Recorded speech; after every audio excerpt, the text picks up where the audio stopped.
we're back. And today we are talking about cross-channel distribution. But before we get started, if you don't know who I am, I'm Pip, Seymour Digital Media, and this is Rena Little from Little Works Indie Media. And why is my little tag at the bottom not showing? Because I did fill it in when I signed on. Oh, yay! There we go. There we go. right. If you're joining us today, don't forget to pop in the comments if you do cross-channel distribution because, well, we want to know. Rena's the expert today.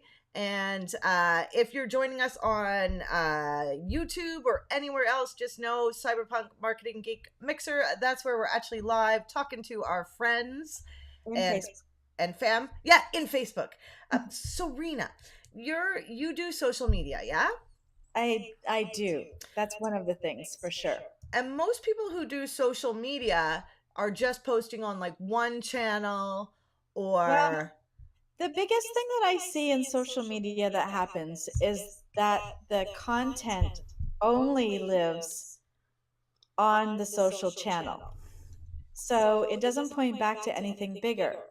So this episode is really an extension of one that I did with Greg a few weeks ago when I said, "Oh, we'll come back next week for part two." But a few weeks have gone past in between. This is the part vacation. two It's of the vacation. blog, the basics in blog writing, right? So what we want to talk about is how to actually distribute your blogs. That's what this conversation is going to be about. So one of the problems is if you're starting from a social channel perspective, you're thinking about what kind of thing do I want to post on Instagram. Sometimes I see people do either thing. They either push from Instagram to their Facebook page, or they post in Creative Suite, to both pages simultaneously. And then they think about what they're going to put on LinkedIn, and they do that separately. And they might tweet separately or not tweet at all. And nothing is kind of as organized as a unified distribution machine. So what we want to do is think about, like, from the blog, because we want to keep the organic SEO on our blog really tight. All of the social media should be in well, first, it should be good for your clients, like information wise. The second thing is it should all be optimized for better organic SEO on your website, which I know Pip loves. And that's why, right? So that's what most social media people don't do, because they actually don't understand organic SEO. And what SEO blog writers, and I'm not saying all SEO companies do this, but what I've noticed is that there are some SEO companies that only write for keywords. They don't write for an audience. Like this is my favorite example, is one client I worked with. We did some blogging, and then they had an SEO company do blogging, and they published a blog post, something about the effects of the top 5 events happening in Vancouver, because they wanted to be ranking for Vancouver in specific. And when you read the blog article, it was posted in November. It covered events for Halloween, which had already passed, and it included events for Chinese New Year's, which wasn't until February that year. So it was really not written for an audience to really gain any value, right? Now, So and is the company an event company or no, are they just it's a real estate company. So interesting? yeah, so a lot of times real estate companies want to rank for particular areas in a Yes. city, or particular cities, or whatever it was.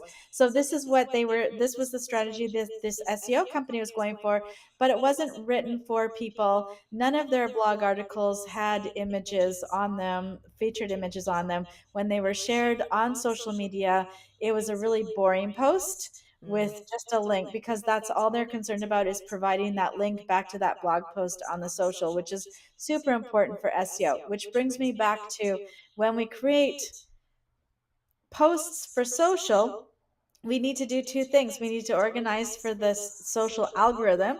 So we know Facebook doesn't like link posts. It gives the least amount of algorithmic push on those posts. So I usually do a photo with a link in the status. That seems to Comments. work. Yeah, no, I don't do comment links. You No. do a link in the status? Yeah, I do. Oh, okay, but isn't that part of the that's part of the con like the Text. Yeah. Yeah. But it's not a link post. So there's a difference, and it sometimes looks similar because when you post a link, the featured image usually populates, so it looks like a photo.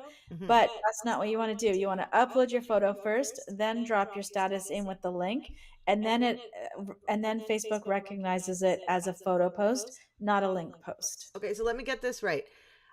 Content distribution, we start with the website. We're writing blog posts. We're not necessarily writing SEO blog posts unless you're working directly with the social media people to collaborate.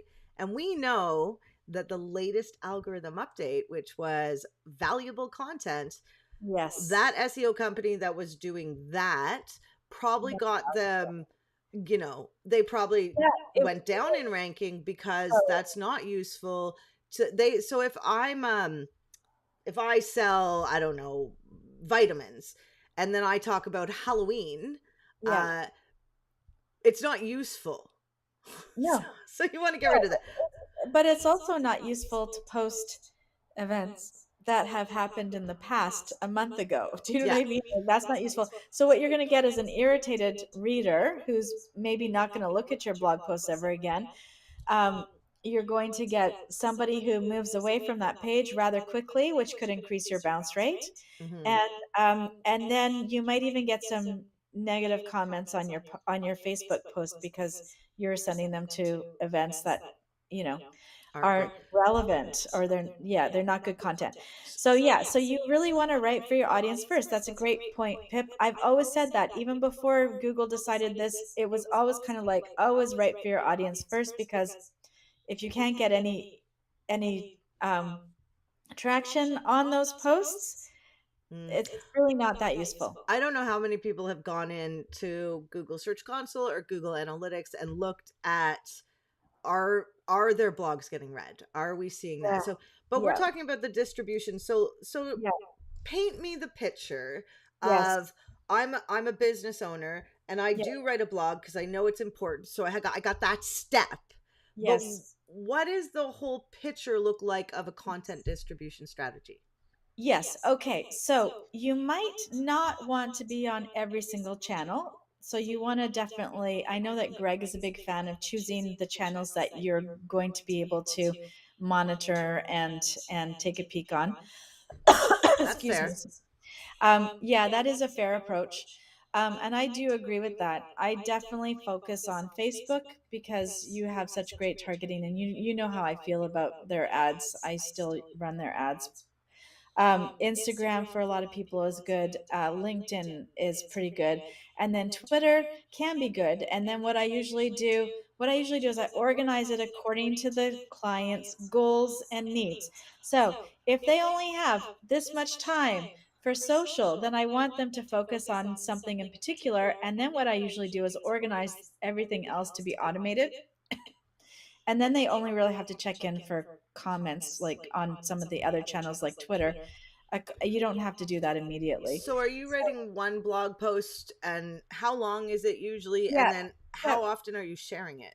exactly. So when I write blog posts, it's got to be a minimum of 350 words. Otherwise, it counts as a bounce, or it has to have a video long enough to keep somebody on the page for a good length of time. And and the obviously the video also needs text, by the way. I mean, hopefully everyone understands that already. If not, then go back to the blogging episode. But basically, you write your blog post, you want a 350 minimum.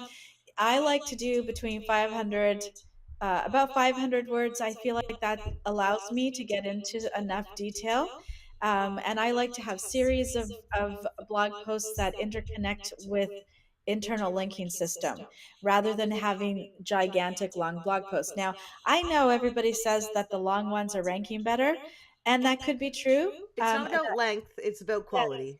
That's exactly. So length doesn't necessarily equal quality. And if you have that length, you want to figure out your keyword strategy. So if you haven't ranked for very many keywords yet, Or if you have a very, very small blog, then sometimes creating a series of blog posts that interlink with each other is the best way to get started, so that you might mention one concept in your first blog post, because you can't talk about the one thing without mentioning the other thing, and then you write a full blog post explaining how that concept works, and link those two things together so that they can get to the right place and figure out the background information.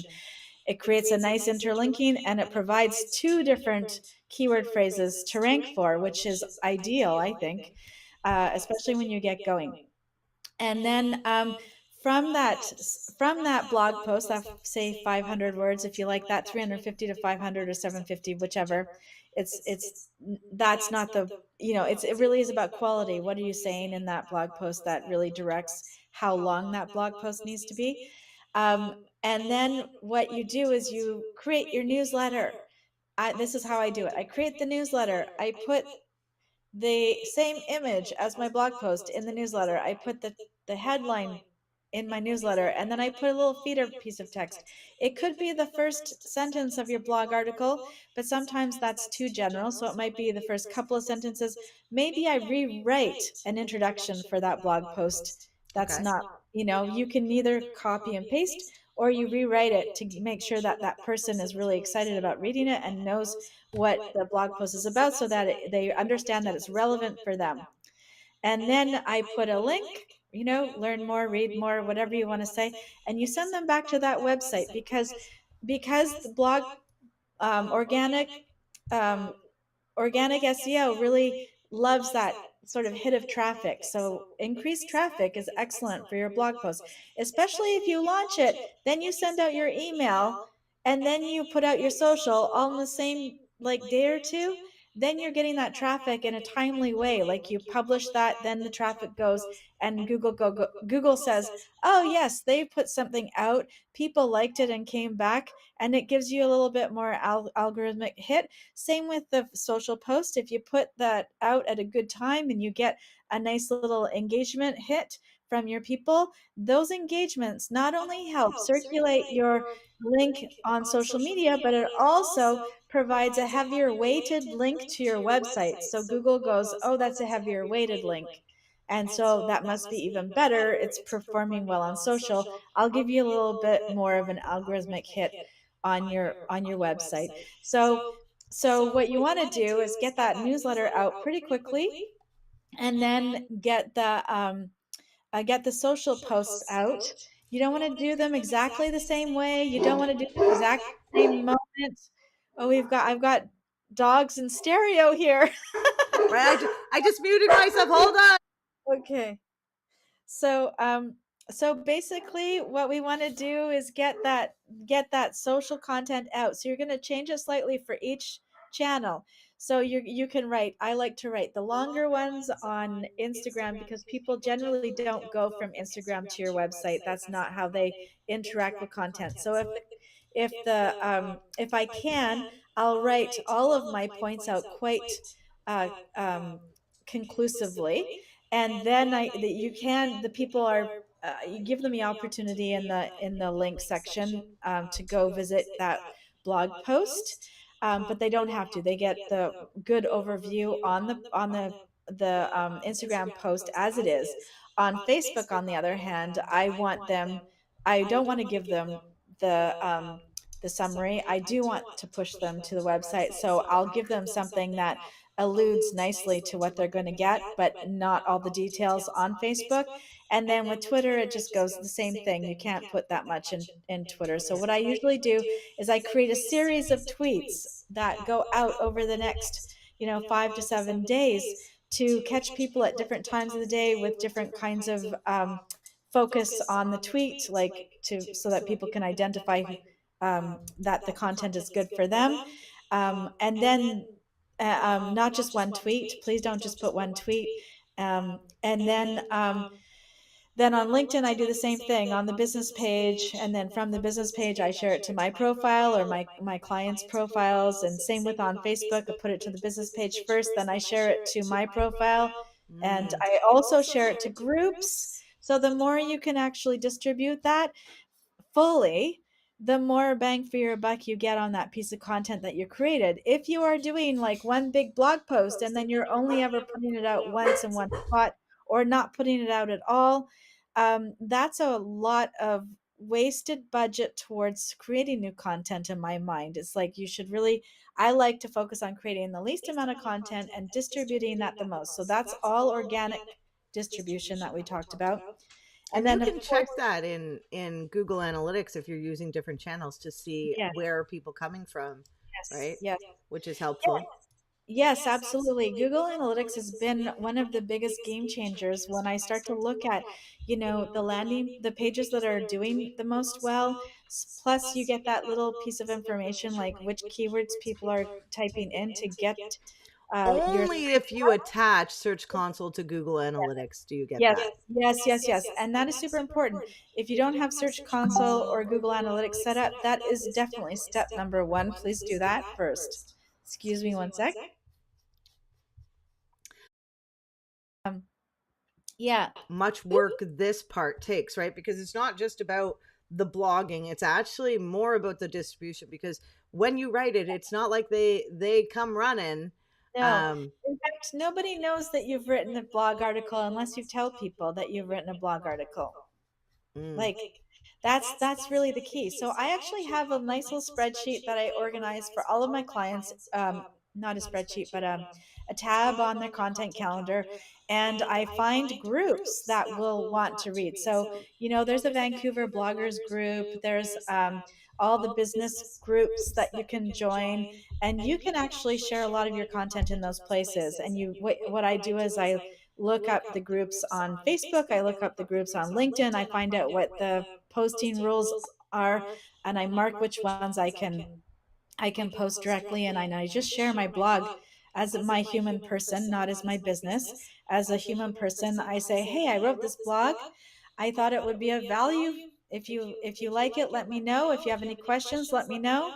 And then that again, as long as you get more questions and likes on that post, you're going to do your website a huge amount of benefit. Because people will visit. I know when we go live here, I get an uptick on my website, Do generally you? on Thursdays. Yeah, yeah, yeah, I yeah. actually haven't looked at that specifically. I'm going to go do that immediately after our call. Right. It's every Thursday. Just goes up a little, right? And I All mean, right. we do this for fun, and as a marketer, what is it, like cobbler's children? So I am not the best at content distribution. It's something we are actually working on. Um, our strategy for getting clients was to kind of be helpful in a Facebook group, have our own Facebook group, and make lots of friends. Yeah. Who think we're awesome and we think they're awesome. And so we get leads that way. But I mean, this is essentially, when it comes down to the brass ticky tacks, it is about getting new clients in the Yes. long run, right? And you know what? It can take 7 years to get a new client. Like from Yes. the content you write to when they reach out. And I mean that might, so this Yeah. isn't a So short game strategy. no, this what we're talking about here is organic. It's all organic. Organic takes a while. So that's why both Pip and I always use an organic and paid strategy at the same time. Paid will get people in the door a lot faster. Organic gets you known long term, like later, and both are essential, because if you only put your money into paid, then you're going to always have to put your money into paid. Like Hmm. that's just the way it works. But if you actually build your organic following, slowly and surely, then you'll notice, like, or it's great, like they're so intertwined, you can't lose, but both are super important. Because if Facebook, like, I don't know, if it whatever, if it gets broken up or something happens or the algorithm Goes shifts, or down for a couple days. yeah, or we suddenly can't do ads ever again, because ads have changed. The way that we can target people has changed drastically in the last few years and then in the years before that. And so that I can't target On as Facebook, yeah, closely yeah. Where there's as I better used to be targeting able on Google. when However, I mean, you know what? We're getting people reaching out to us right now because they were on the first page of Google. They've been hit with the algorithm update, and now they're not getting those leads. And we all know, even if you do social, that I've seen maybe one website that gets most of their traffic from social, but most people get most of their traffic from Google. However, you need the social to feed back, right? You need like multiple ways to reach people. Yeah, I feel like I want to just re-explain that a little bit. Is that okay? Well, I thought I explained it well, but go ahead. Yes, you did. Yes, you did. But I understand. So, what the difference between Google ads and Facebook ads and the traffic that comes from both of Google's those better. is huge. No, that's not true. It's I can not show true. you numbers to show you why it's not true. But anyways, the point is that Google is where people go when they're actually ready to buy or they're in the research phase of We call it things. intentional marketing. Like when Yes, so it's they you're know. intending to go find something to buy, Yes. like a plumber. So, yes. So the difference is on social media is you're interrupting. It's like interruption marketing, right? It's content marketing, interruption marketing. There are a bunch of different ways of talking about it. But what happens is you're hitting people. They might understand that they have a problem. They definitely don't know. They sometimes don't know what the solution is. You're giving them a solution or pointing out their problem and saying that this is the solution. So you're creating people that are interested suddenly in what you're doing. They didn't know you before. They didn't know that that service existed or that thing existed. And then they go check out your website, but they might not be ready to buy. But what I've seen in the what's that little tab in Google called assisted conversions? What Mm. assisted conversions really changed the way that I thought about marketing because I knew before they had assisted conversions that whenever I did social in conjunction with Google Ads, my campaigns worked so much better than Google Ads alone and Facebook ads alone.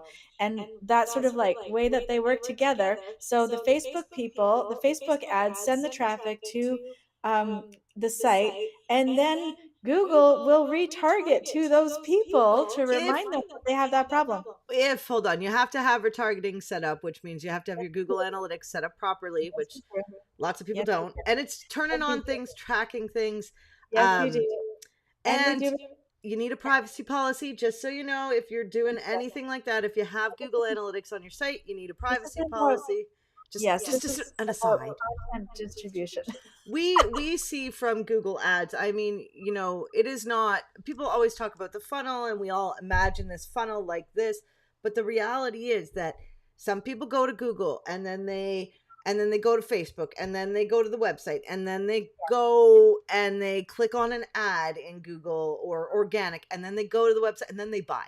So they're Yeah. not we're Yeah, not so it takes a linear. long time. It takes a long time. And the other benefit with Facebook is that you have so many interesting things you can do. Like you can upload your client list and you can Mm, target your client list. And that hits all of the people that have opted out of your newsletter. You can still hit them with your blog articles. You yeah. can hit them with your specials, whatever it is. And then you can also do lookalike audiences, which are really fantastic.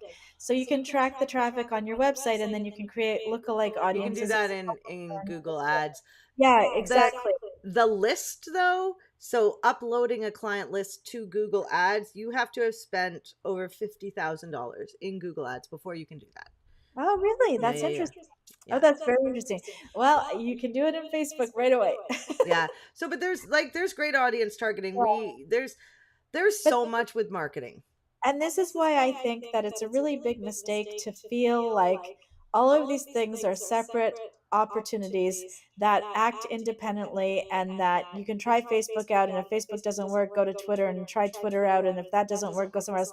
You those are just tactics. And what you need is an overall strategy with the proper content writing and the proper distribution of that content so that you can actually make sales. Because if you're just deciding that you're going to use Pinterest for 6 months and see what happens, well, I can tell you nothing's going to happen if you don't have a proper content distribution strategy. And that's the bottom line. That's the bottom line. It's a lot, right? It's a lot for a small business owner to manage all their own marketing. And one of the reasons we have this Facebook group is because we realized that marketing's really collaborative. So it is not necessarily a competition. And if you actually collaborate with others, you can do better for your Yeah. clients. Because you're going to know things I don't. I mean, Yeah. it's kind of obvious, but and I'm going to know things, so many Yeah. things that you don't know. Yeah, it's true. It's But true. the reality is our powers combined Yeah. really can move the needle for a client. And so that's why we collaborate on this, because we can't do it alone. Exactly. Like, And the last thing I want to say about Google Ads, which I think is so cool, is that I once had a client who came to me and said, "Oh no, Google Ads don't work." And I'm like, "Well, and I looked at their products and I'm like, "It's an online store. How's that even possible that Google Ads won't work?" And so I'm like, "Well, they're only as good as the person who's doing them for you." And mhm. so, sometimes you have to kiss a lot of frogs before you get to the right people that are going to be able to help you. And It's so that's hard to find yeah. a good Google Ads person. I Oh, will tell totally. you that we work with one, but we have gone through lots of people who can't do it well. And I mean, I've been doing it for 15 years, and I would like to say I'm good, but there are people that are so much better than me. Um and that I learn from, right? Because it is constantly changing and there It's are hard to keep on interesting top of everything. strategies, right? Yeah, yeah, So let's exactly. recap the distribution, Yeah. what we do. So the first thing is you create a content calendar. Yes. And then, For and blogging. for Just for blogging. blogging. Yes. Yes. And then what? Okay, so we're talking about distributing the content from your website. So you plot out your blogs, you plot out the dates, you plot out your newsletters. You might not want to do one newsletter for every blog, but you could do an e-blast for every blog. You might want to start with one monthly newsletter or one newsletter every couple of months, but whatever it is, you want to scoop up all of those blog articles that haven't been distributed, and you want to distribute them on your newsletter the same way. Send them back to your website for all the information. Do not write up new content. Do not put the entire blog post on your newsletter. Just snippets and send them back to your website at the same time or along the same time. So usually it works on a 4 week rotation. Then as you make your blog articles, I put them out on social. Um, and then you want to create slightly different versions for each channel. It's going to be appropriate. You're going to do definitely more than one tweet. I usually do about five, and you want to put them out over different times over the next 5 to 7 days. And then you want to always make sure that you're creating some kind of way of engagement on those platforms that do well with engagement, which is almost all social platforms. So you want to ask a question or ask for feedback or something like that so that they will respond at the bottom. And then the last part is to check your results. Go into your Google Analytics, see which ones did well. Let's make more content around those topics. This is something of interest. Build out a series, whatever you want to do. And the things that don't work well, you can drop those. Like don't You or technically, you should. figure out what you need to do. Yeah. After about a year, we all need to go back into our websites and like cull our things that aren't driving traffic or aren't getting the results. Yeah. That's a huge thing to do with Oh, SEO, right? So, what do I say? It's you build a website and then you blog, and you get people, and then the next year you blog, clean up your old content and update it. Blog, oh, clean up your old content, update it. right. So cleaning up and updating, I do that all the time, but I don't cull. So we should probably do a topic, we should probably do culling as a topic. Like, how do you decide how to cull, and what do you do with those pages? Do you set up redirects or what? Redirects. Yeah. Okay. Yeah. So Okay. there's a lot. The other thing that, so just so everybody knows that when Rena's talking about social sharing, that also includes Google Business Profile Oh yes. as a post. So we do Yes. use that, even though it's not considered a social network. Google is, I don't know if y'all know, but Google got rid of Google Business Profile app on your phone, and now you go through it with Maps. And if you click on some, it'll be like businesses you're following. So they are slowly but surely creating this, and you'll be They are. forced to use Yes. it. And so then the outcome is going to be that Sarah really likes this business and she's your friend, so you should go there maybe too. right? That's Sarah gave this person a 5-star. I love the name Sarah. Anyway, besides that, so content distribution is huge. It's not just about building the content, it's about sharing the content, right? yeah. If you want to know more, Rena does teach a course on how to do your social media marketing, and we can direct you to that. And that's her plug for today. The other side note is, because we got to go, but the other quick side note is we actually have a podcast now, which I'll tell you more about in the weeks to come. And next week, Rena, do you know what's happening? Greg has not done the banner at the top of the Facebook group. Oh, But 1 second, and I will just look that up. Geek Speak, just a sec. Geek Speak! If you're joining us for the first time, we get on here every Thursday at 11 a.m. in the main Facebook feed of Cyberpunk Geeks Marketing Mixer. We're also on YouTube. I think, yeah. I think that's it. But we love coming on here. Next week, I think, is Phelan and myself. Strategies for optimizing Google Ads campaign with Pip and Phelan. Right, we're teaching our Google Ads course right now. We're going into week 2, so we are actually building a campaign. So you don't want to miss that one. It's going to be super fun, and we really appreciate you joining us today. And if you think we left something out, please let us know. We'd love to know in the comments, and we'll see you next week. Bye.